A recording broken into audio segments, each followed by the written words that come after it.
चले भाई, political science में कल हम लोग क्या पढ़ रहे थे? प्रेसिडेंट कंप्लीट हो गया था या रहते था? कितने पढ़ लिए थे? पहले 7 कंप्लीट हो गए। चलो, राष्ट्रपति का टॉपिक मैंने आपको बेसिक बैच में कराया, लेकिन मुझे तब पता था कि ये याद नहीं रहेगा। अब किताबों से पढ़ रहे हैं ताकि लंबे टाइम तक ये याद रहे। बताओ ज़रा, पहला राष्ट्रपति कौन पढ़ा हमने? डॉक्टर। सबसे लंबा कार्यकाल बिहार गांधी, कब से कब तक देश संभाला? 50 से 62। दूसरे राष्ट्रपति कौन पढ़े? Doctor Sarvepalli Radhakrishnan. South India से पहले राष्ट्रपति। टीचर्स डे इनकी याद में मनाते हो। पहले 10 साल उपराष्ट्रपति रहे, फिर 5 साल राष्ट्रपति के रूप में। इनके टाइम में आपके ऊपर चाइना ने अटैक कर दिया और आपको आपातकाल पहली बार लगाना पड़ा। तो फर्स्ट इमरजेंसी किस राष्ट्रपति ने लगाई थी? राधाकृष्णन ने। पूरे देश पे आफत थी, नेशनल इमरजेंसी है ये। आर्टिकल 352 के तहत मुझे कोई बातचीत करता ना दिखाई दे, सब लोग सामने बोर्ड पे अलर्ट और अटेंटिव रहो। 1952 में पहली इमरजेंसी किसने हमारे ऊपर अटैक किया? चीन। कारण था, अभी 2 साल पहले हमने इनके धार्मिक गुरु को यहाँ पे अपने यहाँ शरण दे दी थी। 1959 में दलाई लामा, उसी बात से चिढ़ के 2 साल बाद इन्होंने हमारे ऊपर अटैक कर दिया। और 1962 में आपको राष्ट्रपति राधाकृष्णन के दौर में आपातकाल देखने को मिला।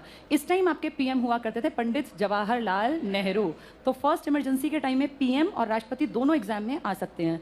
इसके बाद तीसरे राष्ट्रपति बने आपके जाकिर हुसैन। कल हमने पढ़ा था पहले मुस्लिम राष्ट्रपति थे, कार्यकाल के बीच में एक्सपायर होने वाले भी पहले। कितने साल बाद एक्सपायर हो गए? 2 साल बाद, और लंबे नहीं टिक पाए। इसके बाद हमने देखा था चौथे नंबर पर वी गिरी, कार्यवाहक बने, पहले इनकी कुर्सी पर आकर बैठे।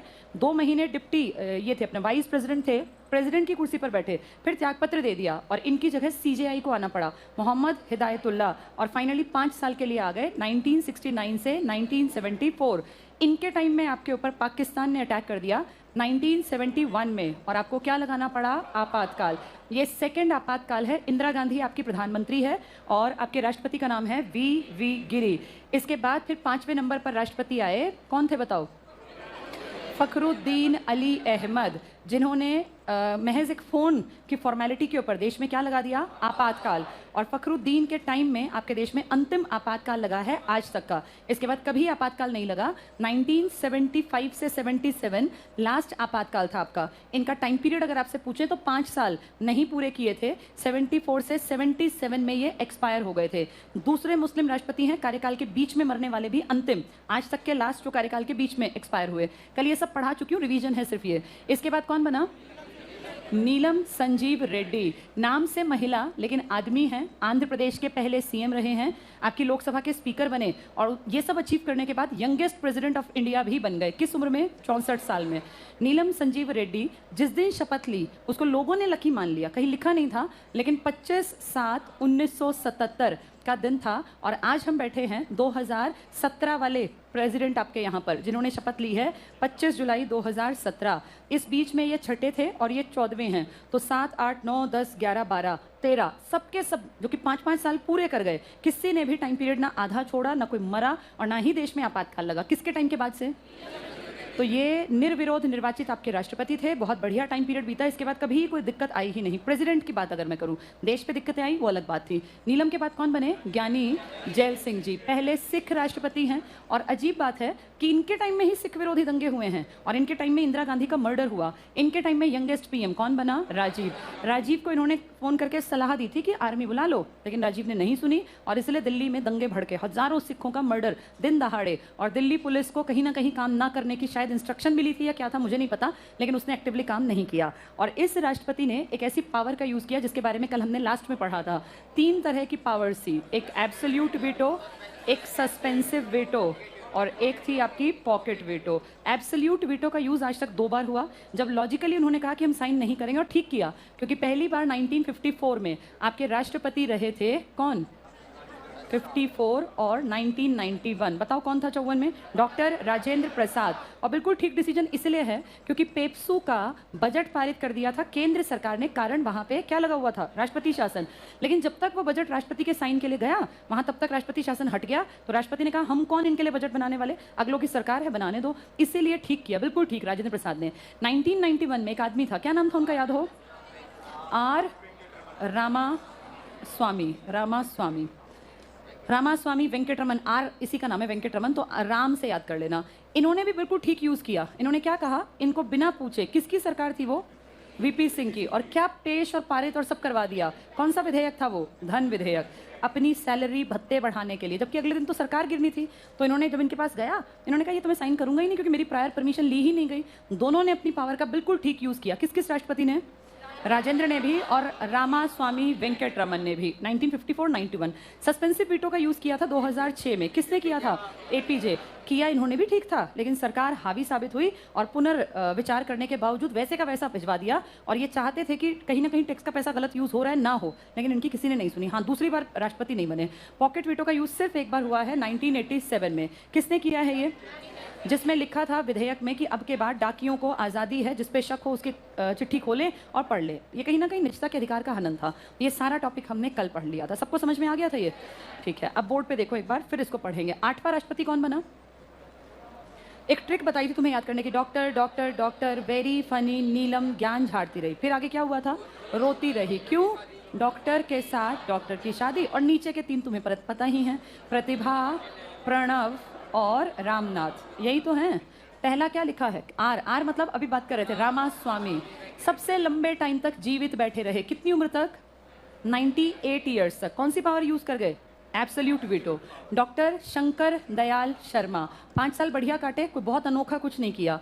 KR नारायणन, 2 पॉइंट ध्यान से सुन लो, ये देश के पहले दलित या शेड्यूल कास्ट राष्ट्रपति हैं और आज तक के इतिहास में सबसे बड़ी उम्र के बनने वाले राष्ट्रपति। तो ओल्डेस्ट भी यही हैं, 77 ईयर्स में राष्ट्रपति बने और ये पहले शेड्यूल कास्ट राष्ट्रपति भी हैं। अब जो बैठे हैं ना रामनाथ, ये 2nd schedule caste president of India हैं। फर्स्ट कौन थे, KR नारायणन, और वो सबसे एज्ड भी थे। Doctor APJ, missile man of India, suspensive veto use करने वाला देश का इकलौता राष्ट्रपति, सबसे पढ़ा लिखा राष्ट्रपति, लाइफ लॉन्ग शादी नहीं की थी इन्होंने। प्रतिभा देवी सिंह पाटिल, फर्स्ट वुमेन, पहली महिला जो कि भारत की राष्ट्रपति की कुर्सी पर बैठी। प्रणब मुखर्जी, कांग्रेस का बहुत बड़ा चेहरा, बीजेपी के साथ अच्छी निभा के रखी, तभी इनको भारत रत्न से भी नवाजा गया 2019 में। तो ये सारी कहानी आज पूरी कर लेते हैं। पेज नंबर बताओ क्या था, 106 पे, अच्छा 16 पे प्रधानमंत्री है, ठीक है। 105 कंप्लीट हो गया था ना, 106 पे आ जाओ। 106 में सबसे ऊपर देखो, रामास्वामी वेंकटरमन। अब पढ़ते चलना और जो मेन हो मैं बता दूंगी, टिक मार्क कर लेना, लिख लेना। आर वेंकटरमन, बहुत बड़ा नाम, उपराष्ट्रपति भी रहे थे, कोई दिक्कत नहीं।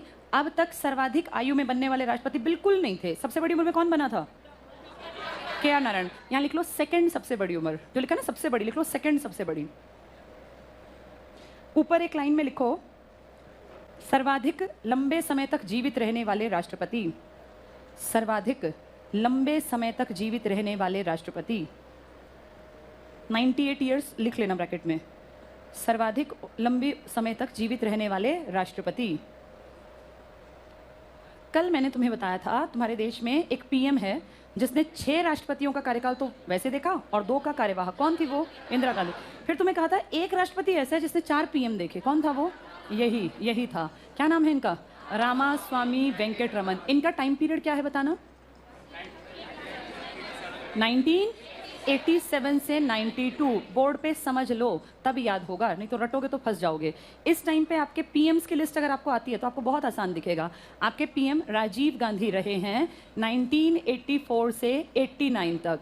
इसके बाद आपके देश में VP सिंह बने हैं 89 से 1990 तक। फिर आपके PM बने हैं चंद्रशेखर 1990 से 91, और फिर बने हैं PV नरसिम्हा राव 1991 से 96। तो अब ध्यान से देखो, इनके टाइम में 84 से 89 वाला भी आया, उससे अगला भी, उससे अगला भी और उससे अगला भी। तो ये एक ऐसा आदमी है जिसने सिर्फ 5 साल काटे, लेकिन इन 5 सालों में कितने PM देख गए, 4। ऐसे ही एक महिला 16 साल भारत की PM रही, उसने कितने राष्ट्रपति देखे, 6 तो बिल्कुल अपने टाइम पीरियड वाले और 2 कार्यवाहक। कितने राष्ट्रपति देखे, 8। यहाँ एक राष्ट्रपति ने कितने PM देख लिए, 4। पेपर में इस तरह के क्वेश्चन बहुत बार आते हैं। यहाँ लिख लो, जहाँ लिखा है ना R वेंकटरमन, यहाँ लिख लो 4 PMs के साथ काम किया, 4 प्रधानमंत्रियों के साथ काम किया, 4 PMs के साथ काम किया। इसके बाद अगला पॉइंट देखो, ये 4 PM कौन है, याद रह जाएंगे। ऊपर इनके नाम भी लिख लो, राजीव गांधी, VP सिंह, चंद्रशेखर, PV नरसिम्हा राव। चारों के नाम लिख लो साइड में। ये बाद में एग्जाम में याद नहीं आती चीज़ें, ये पेपर में खूब आती हैं। बातचीत मत किया करो, तुम लोगों को भी पढ़ना है, अभी उम्र पढ़ने की है। बहुत लोगों का टाइम पास चल रहा है ये टाइम पास नहीं हो रहा, टाइम बहुत ख़राब हो रहा है, ध्यान रखो, पढ़ते रहा करो। Rajiv Gandhi, VP Singh, Chandrashekhar, PV Narasimha Rao, 4 PM। चलो अगला देखना, डॉक्टर शंकर दयाल शर्मा, 25 जुलाई 92 से 25 जुलाई 97, 4 प्रधानमंत्री का काम गलत है, ये गलत, टाइपिस्ट ने गलती की, मैंने ये ऊपर लिखा था, इसको काट दो यहाँ से। 4 PM के साथ इन्होंने काम नहीं किया, किसने किया है? रामास्वामी ने, ये उल्टा लिख दिया। डॉक्टर KR नारायणन टिक्करना, 25 जुलाई 97 से 25 जुलाई 2002, पहले दलित राष्ट्रपति, यहीं लिख लो, सर्वाधिक उम्र में बनने वाले राष्ट्रपति, ओल्डेस्ट राष्ट्रपति हैं, 77 साल में राष्ट्रपति बने, ओल्डेस्ट राष्ट्रपति, 77 ईयर्स, 77 साल। नेक्स्ट पे आ जाओ, APJ अब्दुल कलाम, 25 जुलाई 2002 से 2007, वैज्ञानिक, मिसाइल कार्यक्रम के प्रणेता, इसलिए क्या कहलाते हैं? Missile man of India. इन्होंने कौन सी पावर का यूज़ किया था? सस्पेंसिव वीटो, लिख लो यहाँ, सस्पेंसिव वीटो का प्रयोग।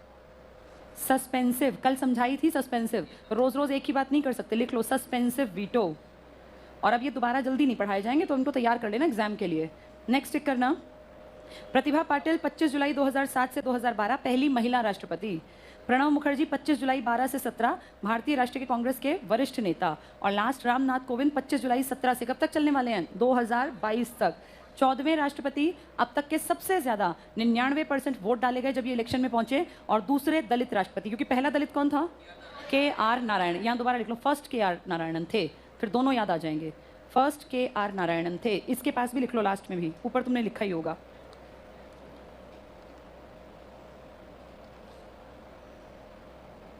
अब निकालो पेज नंबर 102, पेपर में आने वाले बहुत सारे पॉइंट जो मैंने तुम्हें अच्छी तरह समझा दिए, अब इस टेबल में भी पढ़ा दिए, वो अब लिखित में है। राष्ट्रपति के ऊपर जो क्वेश्चंस बनते हैं एग्जाम में, एक एक पॉइंट पढ़ते चलना, समझ में आ जाएगा सब कुछ। पहला पॉइंट देखो, पेज 102 का लास्ट है, भारत के राष्ट्रपति स्मरणीय तथ्य, मिल गया? अब देखो पहला पॉइंट, संविधान निर्मात्री सभा ने 24 जनवरी 1950 को संपन्न अपनी, यहाँ लिखो अंतिम बैठक, बैठक के पास लिखो अंतिम बैठक, जो अब तक पढ़ाया उसी का निचोड़ है ये सबको समझ में आएगा, बस एग्जाम में याद करने के लिए पढ़ना पड़ेगा। अंतिम बैठक में अंडरलाइन कर लो, डॉक्टर राजेंद्र प्रसाद को निर्विरोध, बिना विरोध के भारत का पहला राष्ट्रपति चुन लिया गया। नेक्स्ट पॉइंट भी अंडरलाइन करो, एकमात्र डॉक्टर राजेंद्र प्रसाद ऐसे राष्ट्रपति हुए जो 2 बार राष्ट्रपति निर्वाचित किए गए। चुनने, अगर बात कर रहे हैं राष्ट्रपति की, एक बार बोर्ड पे देखो, समझाया था, 1950 में बने, 1952 में बने, 1957 में, यहाँ चुनाव हुए थे, इसका मतलब ये चुने गए थे। चुने हुए को क्या बोलते हैं? निर्वाचित। कोई इलेक्शन में खड़ा भी हुआ होगा, KT शाह ओपोनेंट था, ऐसे ही 57 में भी चुनाव हुए और चुनाव में ये निर्वाचित हुए। NN दास इनका ओपोनेंट था, उनको हराया और जीते। इन दोनों सनों में इलेक्शन में जीत के बने हैं। यहाँ कोई इलेक्शन नहीं हुए, कोई निर्वाचन नहीं हुआ, बस सबसे पूछा और सर्वसहमति से, सबकी सहमति से बिना इलेक्शन के राष्ट्रपति की कुर्सी पर बैठ गए। और ये डिसीजन लिया गया 24 जनवरी 1950 को, जिस दिन आपकी संविधान सभा की क्या चल रही थी? अंतिम बैठक, कॉन्स्टिट्यूशनल असेंबली खत्म हो गई इसी दिन, लास्ट बैठक के बाद खत्म, फिर संसद बन के काम करने लगी। तो वही पॉइंट है, ये मैंने आपको पहले भी समझाया हुआ था। चलो आगे पढ़ो। तो अगर पूछे कितनी बार निर्वाचित हुए तो क्या कहोगे? 2 बार। लेकिन कितनी बार बने? 3 बार, पहले 1950 में, फिर 1952 में, फिर 1957 में। नेक्स्ट पढ़ना, ये हो गया। केवल 1969 में राष्ट्रपति के निर्वाचन में द्वितीय पसंद के मतों की गणना हुई और VV गिरी निर्दलीय उम्मीदवार को निश्चित कोटा प्राप्त हुआ। ये जो है ना, आपका राष्ट्रपति जो बनता है, इसको जीतने के लिए क्या करना होता है? जैसे PM बनना है तो जीतने के लिए क्या करना पड़ेगा? 543 में से कितनी सीटों पर आपकी विजय हो? 273।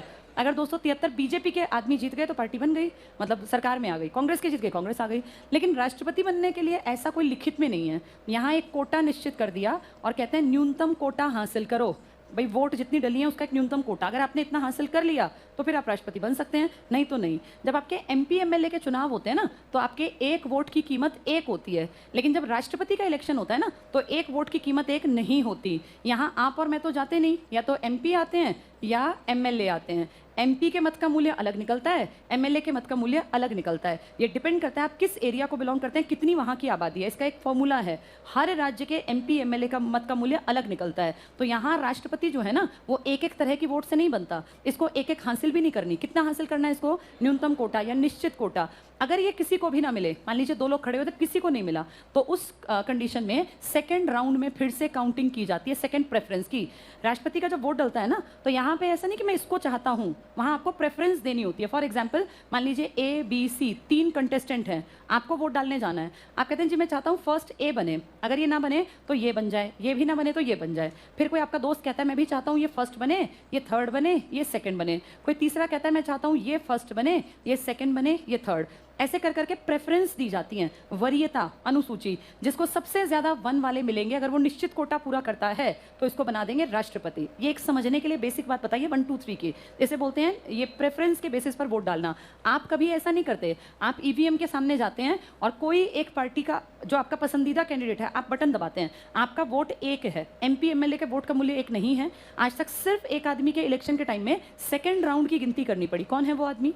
वी गिरी, जिसको तुम पढ़ रहे हो, पेपर में बहुत बार आता है वी गिरी। दोबारा पढ़ लो। निर्वाचन में दूसरी पसंद के मतों की गणना करनी पड़ी। तो समझ में आया दूसरी पसंद क्या होती है?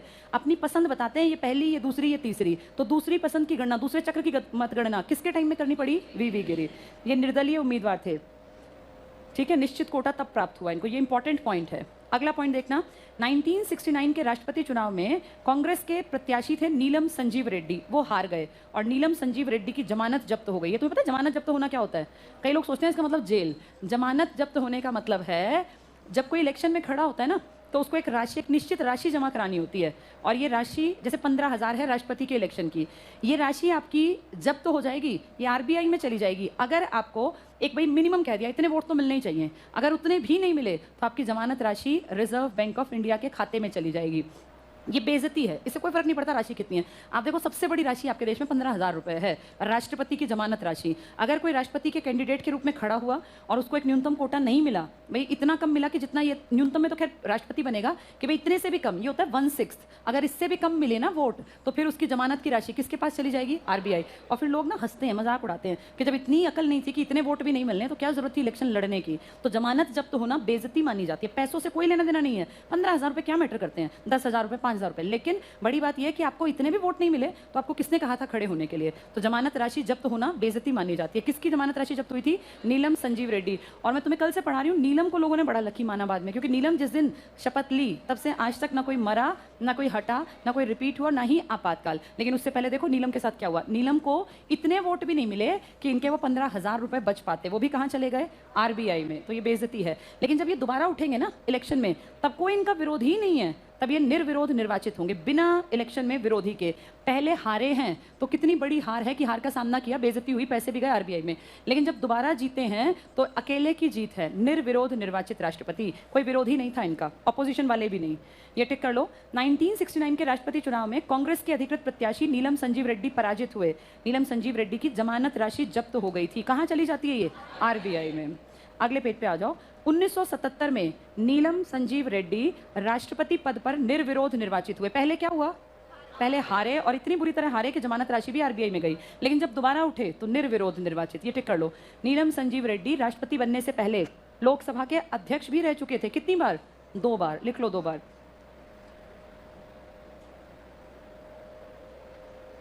ठीक है। अच्छा, अब मुझे सोच के बताओ, क्या नीलम संजीव रेड्डी का कोई उम्मीदवार खड़ा ही नहीं हुआ कि मैं इसके विरोध में खड़ा हूंगा? नीलम संजीव रेड्डी किससे हारे थे पहले जब जमानत जब्त हुई थी? नहीं बन पाए थे। कौन बन गया था? वी गिरी बन गए। और किसकी जमानत राशि जब्त हो गई? नीलम। जब नीलम अगली बार उठे ना, नीलम संजीव रेड्डी, तो 37 लोग उठे थे, लेकिन उनमें से इलेक्शन में कोई खड़ा नहीं हो पाया। क्योंकि जब ये इलेक्शन के लिए नामांकन भरते हैं ना, तो बहुत सारे कागज पत्री जमा कराते हैं। पता होगा, आपने अखबारों में पढ़ा होगा। इन 37 में से 36 को, जो अधिकारी था ना जिसको सारा सिस्टम देखना था, उसने कह दिया ये तो इसके लिए एलिजिबल ही नहीं है। 37 में से कितनों को निकाल दिया? 36। एक ही आदमी के कागज पूरे मिले। कौन था वो? नीलम संजीव। तो कोई विरोधी था ही नहीं, निर्विरोध निर्वाचित। या तो पहले इनकी टक्कर में इतनी बुरी तरह हारे थे, या फिर जितने विरोधी थे उनके कागज ही पूरे नहीं मिले और अकेले ही इलेक्शन में निर्विरोध निर्वाचित राष्ट्रपति बन गए। नेक्स्ट टिक करना। तो ये 2 बार अध्यक्ष भी रहे। और क्या, किस पोस्ट पे काम किया इन्होंने नीलम ने? ये फर्स्ट स्टेट के फर्स्ट सीएम। कौन सी स्टेट के? आंध्र प्रदेश। ये लिख लो यहीं पर, लिखो फर्स्ट स्टेट के फर्स्ट सीएम। आंध्र प्रदेश के सीएम रहे, फर्स्ट स्टेट के फर्स्ट सीएम भी रहे।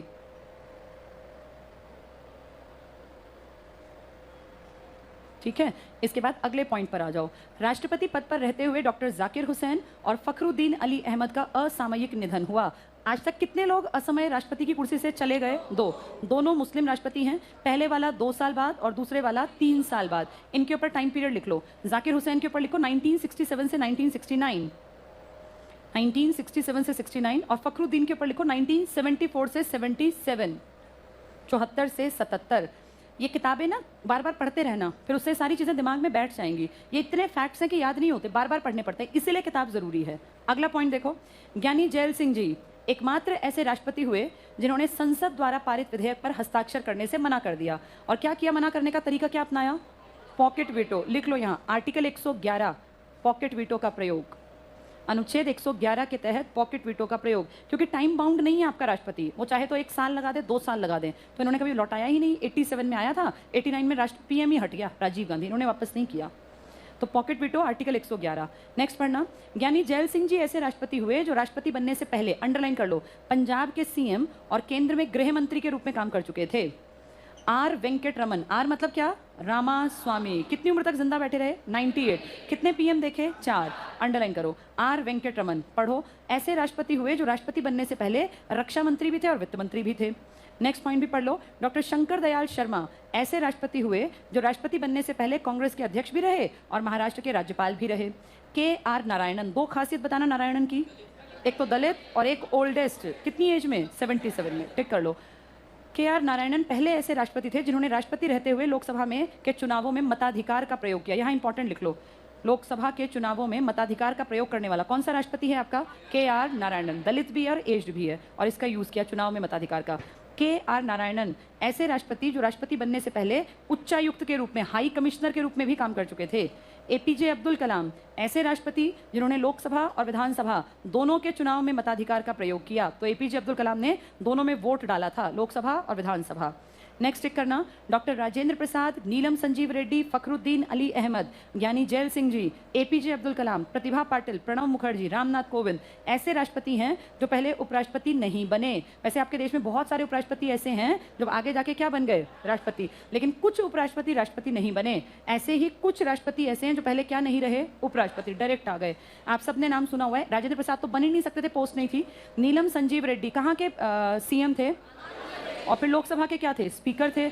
और फिर हमने क्या पढ़ा? पहले हारे थे, किसकी टक्कर में? वीवी गिरी। फिर अगली बार जब खड़े हुए तो 37 लोगों के नामांकन में 36 के कागज खराब निकले, तो ये अकेले जीत गए थे। नेक्स्ट टिक करना, राष्ट्रपति के आर नारायणन, सिर्फ पढ़ लो आगे, ने 1997 में यूपी में राष्ट्रपति शासन लागू करने और 98 में बिहार में राष्ट्रपति शासन लागू करने की सिफारिशों को पुनर्विचार के लिए लौटाकर संविधान के रक्षक के रूप में अपनी भूमिका निभाई थी। अगला टिक करना, डॉक्टर जाकिर हुसैन यानी पहले मुस्लिम राष्ट्रपति, कार्यकाल के बीच में मरने वाले पहले। फखरुद्दीन अली अहमद दूसरे मुस्लिम राष्ट्रपति, कार्यकाल के बीच में जाने वाले अंतिम। ज्ञानी जैल सिंह जी पहले सिख राष्ट्रपति, पंजाब के सीएम। एपीजे अब्दुल कलाम मुस्लिम राष्ट्रपति, मिसाइल मैन ऑफ इंडिया। अल्पसंख्यक समुदाय से थे। अल्पसंख्यक क्या होता है बताओ जरा, किसने बताया अल्पसंख्यक के बारे में हमें? संविधान लिखता है अल्पसंख्यक के बारे में, इसको एक्सप्लेन किया है सुप्रीम कोर्ट ने। संविधान में कुछ नहीं लिखा, ये परिभाषा किसने दी है? Supreme court. और इसने कह दिया आपके देश में, भारत में अल्पसंख्यक का मतलब है टोटल आबादी में जिनकी जनसंख्या कम हो। और इनके अनुसार, सुप्रीम कोर्ट के अनुसार, आपके देश में हिंदुओं को छोड़कर सारे मुसलमान, सारे के सारे, सिख, ईसाई, हिंदू मुस्लिम सिख ईसाई 4 धर्म मेन है ना, इसके अलावा बौद्ध, जैन और पारसी, ये 6 धर्म के लोग according to Supreme Court India की माइनॉरिटी हैं। हिंदुओं को छोड़ दो, बाकी सब आपके देश में माइनॉरिटी है। और ये हम नहीं कह रहे, किसने कहा है? हाँ, तो ये जितने दिख रहे हैं ना 6 धर्म, हिंदू को छोड़ के मुस्लिम, सिख, ईसाई, जैन, बौद्ध, पारसी, ये सारे के सारे माइनॉरिटी हैं। अब एक क्वेश्चन तुम्हारे दिमाग में आना चाहिए कि अगर किसी विशेष एरिया में मुसलमान ज़्यादा हैं और हिंदू, मान लो यहाँ 1000 मुसलमान रहते हैं और 100 हिंदू, तो क्या हिंदू अल्पसंख्यक कहलाएंगे या नहीं कहलाएंगे? नहीं कहलाएंगे। बेशक वो अनसेफ फील करें, लेकिन वो कहलाएंगे क्यों नहीं? क्योंकि अल्पसंख्यक की परिभाषा किसने दी है? और उसने आपके देश को ध्यान में रखते हुए दिए, ना कि एरिया को ध्यान में रखते हुए। तो मुसलमान अगर यहाँ 1000 भी हैं तो भी अल्पसंख्यक हैं, और अगर हिंदू 100 भी हैं तो भी अल्पसंख्यक नहीं माने जाएंगे। ये अल्पसंख्यक की परिभाषा आपकी मर्जी से डिसाइड नहीं होगी, ना क्षेत्र से डिसाइड होगी। ये किसने डिसाइड कर रखी है? सुप्रीम कोर्ट, जिसके अनुसार हिंदुओं को छोड़ के बाकी सब क्या हैं? अल्पसंख्यक, चाहे वो बाहुल्य कहीं कितना ही रहता हो। ये टिक कर लो, अल्पसंख्यक थे आपके ये, अल्पसंख्यक समुदाय से। तो इसमें आपको 3 नाम तो दिखे मुस्लिम, यानी जैल सिंह जी अल्पसंख्यक क्यों कहलाए? सिख थे, और सिख भी आपके अल्पसंख्यक। ये ऊपर एक लाइन में लिख लो, लिखो अल्पसंख्यक की परिभाषा सुप्रीम कोर्ट ने दी है। माइनॉरिटी की परिभाषा सुप्रीम कोर्ट। पेपर में आधे लोग सोचते हैं ये संविधान में लिखी है, संविधान में कहीं नहीं लिखा। माइनॉरिटी की परिभाषा सुप्रीम कोर्ट ने दी है। 6 कम्युनिटी लिख लो, 6 धर्म, खासकर जो आपके अल्पसंख्यक हैं, हिंदुओं को छोड़ के मुस्लिम, सिख, ईसाई, जैन, बौद्ध, पारसी, सभी अल्पसंख्यक हैं। मुस्लिम, सिख, ईसाई, जैन, बौद्ध, पारसी, किसी कम्युनिटी की संख्या कहीं पे ज़्यादा हो और दूसरे की कम हो तो क्या कम वाली अल्पसंख्यक बन सकती है? नहीं। अल्पसंख्यक सिर्फ कौन कहलाएंगे? जिनका जिक्र किसने किया है? Supreme court. तो हिंदू कभी अल्पसंख्यक हो ही नहीं सकते। इसके बाद आगे पढ़ेंगे, अल्पसंख्यक का टॉपिक पूरा हुआ ना। नेक्स्ट देखना इसमें ही आगे, के.आर. नारायणन, इसी पॉइंट में देखो अगली लाइन में, के.आर. नारायणन ऐसे भारत के प्रथम प्रधानमंत्री थे जो दलित वर्ग के थे। डबल टिक कर लो, पहले एससी कौन थे? के.आर. नारायणन। यहीं लिख लो, ओल्डेस्ट भी थे, सबसे बड़ी उम्र के भी थे, सबसे बुजुर्ग भी थे। कितनी उम्र के बने थे? 77 के, एज्ड सबसे ज्यादा। नेक्स्ट टिक करना, डॉक्टर एपीजे अब्दुल कलाम, ऐसे राष्ट्रपति जो वैज्ञानिक और साथ ही अविवाहित थे, missile man of India. Next भी पढ़ लो, देश के राष्ट्रपति के रूप में प्रतिभा पाटिल के निर्वाचन के साथ स्वतंत्र भारत में एक नया इतिहास लिखा गया, राष्ट्रपति पद पर किसी महिला के आसीन होने का। आज भारत की स्थिति जानते हो कैसी है? देश में कितने सीएम हैं तुम्हारे इस टाइम? सीएम उतने ही बनते हैं, हर राज्य का एक एक, और 2 यूटी के, तो कितने हो गए? 30। पौंडीचेरी में एक वो अलग वो चल रहा था, 30 हो गए तुम्हारे। इन 30 में से कितनी महिलाएं हैं? सिर्फ एक, जो 2 मई दीदी गई का नारा दे रहे थे, वही बस एक महिला है, ममता बनर्जी। 29 के 29 आदमी हैं। ममता बनर्जी इकलौती सीएम है बंगाल की, बाकी सब जगह मेल डोमिनेशन है आपकी राजनीति में। आज तक जितने राष्ट्रपति बने, इनमें भी एक ही औरत दिखी थी बस, कौन? प्रतिभा देवी सिंह पाटिल, वही नाम है, टिक कर लो। राष्ट्रपति पद पर किसी महिला के आसीन होने का। सेकेंड लास्ट पॉइंट पर आना, भारत रत्न से सम्मानित राष्ट्रपति, ये तुम्हें मैंने बेसिक बैच में कराया था, बिना सोचे समझे, अब सीधे तुम्हें याद होना चाहिए। कितने राष्ट्रपतियों को मिला? 6। कैसे याद किए थे? 4 और 2 इधर से थे। ये 4 कौन थे? कौन था ये डॉक्टर पहला? राजेंद्र प्रसाद, राधाकृष्णन, जाकिर हुसैन, वीवी गिरी, प्रणब मुखर्जी, और ये कौन थे? एपीजे। इनमें सबसे पहला मिला था इस दूसरे वाले को 1954 में। ये जब तुम थोड़ा ओल्ड बैच में आओगे ना, तो इनके सन भी लिखवा दूंगी हर एक। अभी सिर्फ इतना जान लो, पहला भारत रत्न किसको मिला था 54 में? एस राधाकृष्णन को। और राष्ट्रपतियों में अंतिम मिला है 2019 में, किसको? प्रणब मुखर्जी को। इनको 1997 1997 में, इनमें से 2 को 1962 में भी मिला था, एक को राजेंद्र जी को, और 1975 में। अभी तुम्हें याद नहीं होंगे, तुम पहला याद कर लो और आखिरी याद कर लो। आखिरी किसको मिला है? प्रणब मुखर्जी। और पहला किसको मिला था? राधाकृष्णन। टोटल कितनों को मिले हैं? 6। डायरेक्ट 4 और एपीजे और प्रणब। ठीक है, आगे देखो पॉइंट में क्या कहते हैं। भारत रत्न से सम्मानित राष्ट्रपति डॉक्टर राजेंद्र प्रसाद, इनको 62 में मिला। सर्वपल्ली राधाकृष्णन 1954 में, तब ये भारत के क्या थे? उपराष्ट्रपति। ये फर्स्ट भारत रत्न था, यहां लिख लो फर्स्ट। और एक बार फिर से बोर्ड पे देखो, आपके देश में सबसे बड़ा अवार्ड कौन सा है? इस बार किसको दिया गया?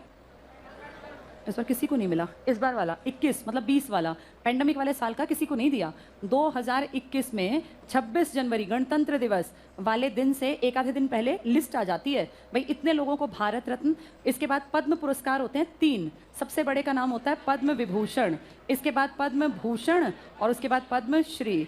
इस साल 2021 में आपके देश के 119 लोगों को ये प्राइज मिले हैं। सबसे ज़्यादा फ्री बराबर बांट देते हैं पद्मश्री को, मतलब बहुत ज़्यादा को मिलता है, 110 के आसपास मिला है। और इसके बाद पद्म भूषण और विभूषण, ये विभूषण सबसे कम रखते हैं इन तीनों में, इसकी वैल्यू सबसे ज़्यादा है। 4 अक्षर है ना, ये इंडिया का 2nd बड़ा प्राइज है। 3 अक्षर है, 3rd बड़ा, इसमें 1 है तो ये 4th बड़ा। ये सबसे बड़ा नागरिक सम्मान, ये दूसरा नागरिक सम्मान, ये तीसरा, ये चौथा। अक्षर घटते जाएंगे, रैंक घटता जाएगा। विभूषण में 4 अक्षर हैं, भूषण में 3 और श्री में 1 है।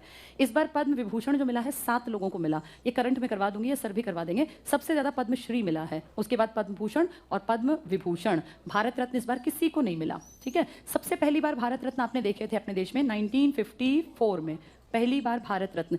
इकट्ठे 3 लोगों को राष्ट्रपति भवन में ये प्राइज दिया गया था, जिनमें सबसे पहला नाम अभी आपने देख लिया, क्या नाम था? एस राधाकृष्णन। तीनों में से इनको सबसे पहले स्टेज पे बुलाया गया। भारत रत्न जो पहनाते हैं ना, वो हाथ में देते हैं, अलंकरण टाइप का, उस पर कैसा रंग होता है उसका, जैसे कि ये मेटल होता है अपना, ये कॉपर जैसा रंग होता है ना, इस टाइप का।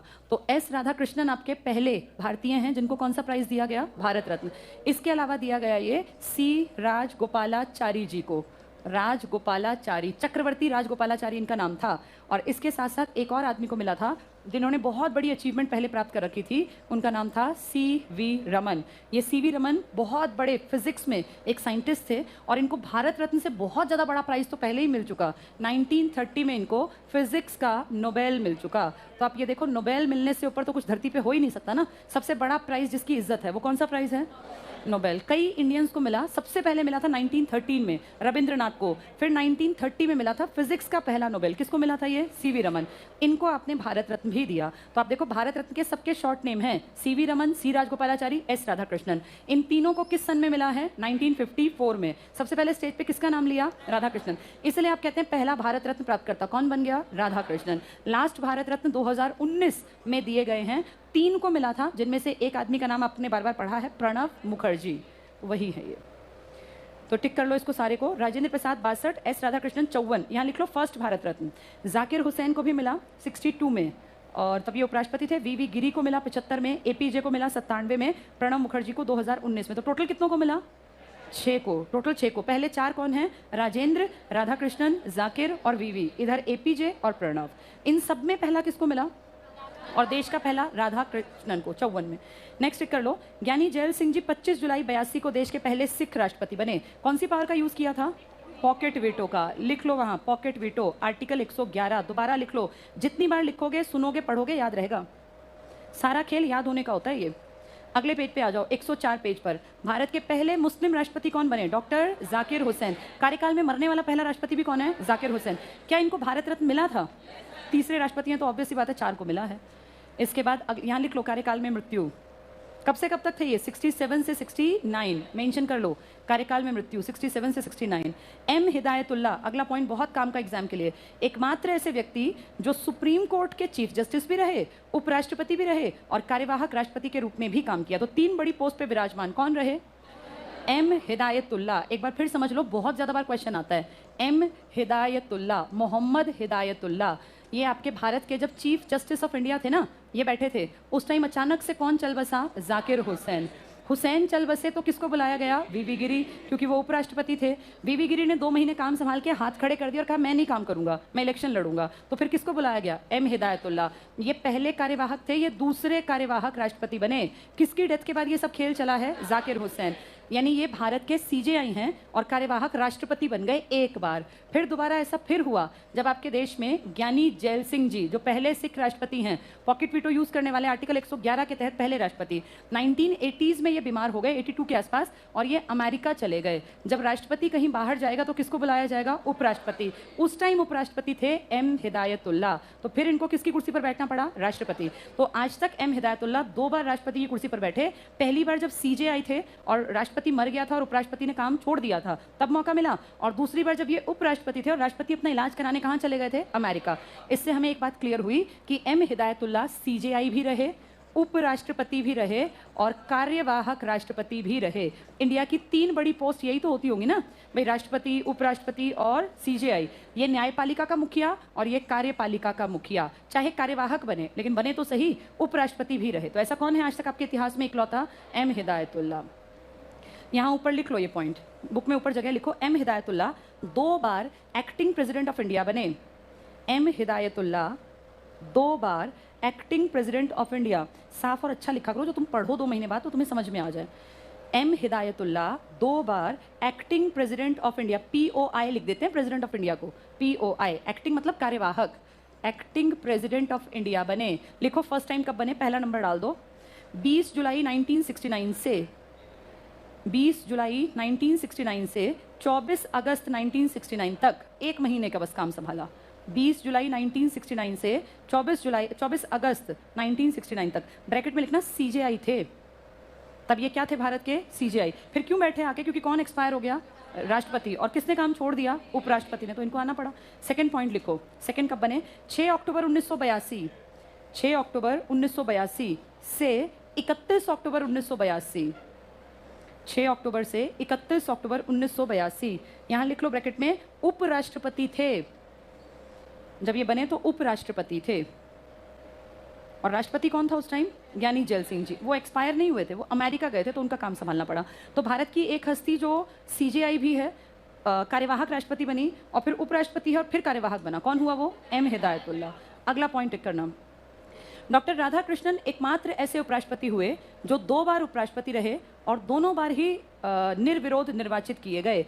ये 10 साल तक तो उपराष्ट्रपति रहे और अगले 5 साल क्या रहे? राष्ट्रपति। कौन थे ये?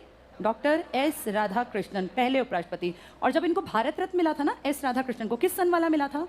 1954। तो किसने दिया होगा? राष्ट्रपति कौन थे?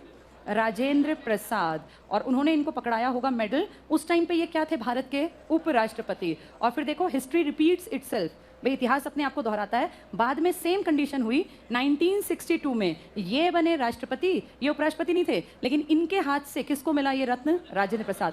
पहले किसने दिया था? राजेंद्र प्रसाद ने। किसको दिया था ये? और 62 में फिर राधाकृष्णन ने किसको दिया? राजेंद्र प्रसाद को। तो ये आपस में हो गया, उनका 54 का, इनका 62 का। नेक्स्ट टिक करना इसमें, बीडी जत्ती, आर.एस. पाठक, मोहम्मद हिदायतुल्ला। ये कभी राष्ट्रपति नहीं बने, ना बीडी जत्ती, ना आर.एस. पाठक, ना एम हिदायतुल्ला, ना कृष्णकांत, ना भैरव सिंह शेखावत ऐसे उपराष्ट्रपति हैं जो राष्ट्रपति नहीं बन पाए। लेकिन इनमें से एक आदमी है जो, बल्कि 2 हैं जो कार्यवाहक बने थे। कौन कौन? और बीडी जत्ती। लिख लो इन दोनों के पास। बीडी जत्ती के पास लिखो एक्टिंग प्रेसिडेंट ऑफ इंडिया। किसकी मौत के बाद बीडी का नंबर आया था? दूसरा एक ही तो मरा था। कौन गया था? फखरुद्दीन अली अहमद। लिख लो यहाँ, बीडी जत्ती के पास कार्यवाहक president of India, F.A. Ahmad की डेथ के बाद। और हिदायतुल्ला का नंबर कब आया था उपराष्ट्रपति की पोस्ट से राष्ट्रपति बनने का? जब नहीं, वी गिरी तो के टाइम में तो वो CJI थे। जब कौन चला गया था? ज्ञानी जैल सिंह जी अमेरिका गए थे। ठीक है, तो ये राष्ट्रपतियों का टेबल और ये बातें समझ में आ गई सबको ये? ठीक है, इसके बाद स्मरणीय तथ्य हमारे कंप्लीट हो गए। चलो अब इसके बाद पेज नंबर 99 पर आओ। वीटो शक्तियां तुम्हें आराम से समझ में आएंगी। पेज 99 पर फर्स्ट हाफ में एंड में लिखा है राष्ट्रपति की वीटो शक्ति, हेडिंग है ये। मिल गई? कितनी तरह की वीटो है? 3। कौन कौन सी? एब्सोल्यूट, सस्पेंसिव और पॉकेट। पहला पॉइंट देखो, वीटो लैटिन भाषा का शब्द है जिसका अर्थ है रोकना, मना करना, निषेध, अधिकार। पूर्ण वीटो इंग्लिश में एब्सोल्यूट वीटो। टिक कर लो। पूर्ण में क्या करेंगे? सीधे, लेकिन मना करने के पीछे कोई ना कोई ठोस कारण है, ऐसे मर्जी से मना नहीं कर सकते। एब्सोल्यूट वीटो, इसमें टिक करो। जब राष्ट्रपति किसी विधेयक को अनुमति नहीं देता, टिक कर लो, नहीं देता, मना कर दिया उसने, फिर पढ़ो, तो तब विधेयक का अस्तित्व समाप्त हो जाता है, तब वो पूर्ण वीटो की शक्ति का प्रयोग करता है।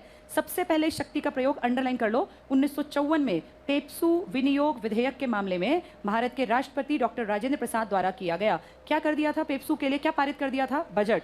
और जब ये किया तब वहां क्या लगा हुआ था? राष्ट्रपति शासन। जब तक राष्ट्रपति के पास फाइल पहुंची, राष्ट्रपति शासन हट गया, अगलों ने अपना CM बना लिया, तो वो खुद देखे उनके पैसे कहां जाएंगे। यहाँ एक पॉइंट और जोड़ लो, देखो 1991 में आर मतलब रामास्वामी वेंकटरमन। लिख लो 1991 में रामास्वामी वेंकटरमन ने भी एब्सोल्यूट वीटो का प्रयोग किया। क्यों प्रयोग किया इन्होंने? क्या हो गया था? किसी ने बहुत बड़ी गड़बड़ कर दी थी। किसने? VP सिंह ने। कौन सा विधेयक? धन विधेयक। बिना इनसे पूछे पेश कर दिया। लिख लो ये बात, लिखो। VP सिंह सरकार ने बिना इनकी परमिशन के धन विधेयक पारित कर दिया था। VP सिंह की सरकार ने बिना इनकी परमिशन के, बिना इनके अनुमोदन के धन विधेयक, मनी बिल पारित कर दिया था। और ये लिखित है कि धन विधेयक पारित कर ही नहीं सकते, पेश ही नहीं कर सकते। धन विधेयक पारित कर दिया था। तो कितने राष्ट्रपतियों ने आज तक एब्सोल्यूट वीटो का यूज किया? 2। 1954 में राजेंद्र ने और 1991 में रामास्वामी वेंकटरमन। दोनों ने बिल्कुल ठीक किया। अगले पे आ जाओ, निलंबनकारी वीटो, सस्पेंसिव वीटो। किसने यूज की है ये APJ ने। कहाँ की सरकार का पैसा आराम से, सरकारी दफ्तर, सरकारी गाड़ी, सब सुविधाएं किसके लिए थी? जया बच्चन। गलत था। इन्होंने क्या कहा? ये किस पे बैठी हुई हैं? लाभ के पद पे। फिर MP कैसे रह सकती हैं? ये टिक मार्क कर लो। जब राष्ट्रपति किसी विधेयक के प्रभाव को निलंबित रखने के लिए अनुमति देने हेतु अपने पास प्रेषित विधेयक को संसद के पास पुनर्विचार के लिए भेजता है, टिक कर लो, संसद के पास पुनर्विचार। फिर पढ़ना, लौटाए जाने का प्रभाव सिर्फ अनुमति का निलंबन होता है, अंडरलाइन कर लो। संसद द्वारा पुनः पारित कर दिए जाने पर राष्ट्रपति अनुमति देने के लिए क्या हो जाता है? बाध्य। तो दोबारा कहाँ आए? बाध्य हो गए। जैसा चाहा सरकार ने वैसा हुआ। अगले पेज पर आ जाओ। JB वीटो किसने यूज की है आज तक? ज्ञानी जैल सिंह जी ने। पहले सिख राष्ट्रपति कौन थे? ज्ञानी जैल। क्या जैल सिंह जी के टाइम में कोई उपराष्ट्रपति राष्ट्रपति बना था? कौन था वो? M हिदायतुल्ला। जब ये कहाँ गए थे? अमेरिका। पहला पॉइंट पढ़ो, जब राष्ट्रपति संसद द्वारा अनुमति के लिए भेजे गए विधेयक पर, अंडरलाइन करो, न तो अनुमति देता है न ही पुनर्विचार के लिए वापस भेजता है, तो पॉकेट वीटो कहलाती है। ना हाँ किया ना वापस भेजा। किसने मना किया था? 2 लोगों ने। राजेंद्र और रामास्वामी। किन्होंने वापस भेज दिया था? एपीजे। इन्होंने ना वापस भेजा ना मना किया। अगला पॉइंट टिक करना, इस वीटो का प्रयोग राष्ट्रपति ज्ञानी जैल सिंह जी ने 1986 में संसद द्वारा पारित भारतीय डाक विधेयक के संदर्भ में किया। क्या विधेयक था ये? डाकिया जिसपे शक हो उसका लेटर खोल के पढ़ सकते हैं, गलत था ये, निजता का अधिकार खत्म हो जाता। अनुच्छेद 368 के अंतर्गत संविधान संशोधन विधेयक संसद द्वारा पारित होने के बाद राष्ट्रपति के अनुमोदन के पश्चात ही प्रभावी होता है, किंतु राष्ट्रपति संविधान संशोधनों पर निषेध अधिकार का प्रयोग नहीं कर सकता। अगर सरकार चाहे तो वो संविधान को बदलने के लिए, कुछ चेंज कराने के लिए संविधान संशोधन कर सकती है, और इसके लिए उसको क्या पेश पड़ते हैं? बिल। राष्ट्रपति संविधान के ऊपर किसी बात पर ना वापस करेगा, ना पॉकेट वीटो और ना ही सस्पेंसिव। राष्ट्रपति को इतनी पावर नहीं है कि वो इनका यूज कर पाए। अगर संविधान को बदलने की बात है तो फिर नहीं है कि मैं अपनी पॉकेट में रख लूंगा, बदलूंगा नहीं, ऐसे नहीं कर सकता। ये सिर्फ कुछ मुद्दों पर है जो कि लॉजिकली बहुत बड़े मुद्दे नहीं है ना, उन पर, बाकियों पर नहीं। चलो आज इतना ही पढ़ेंगे।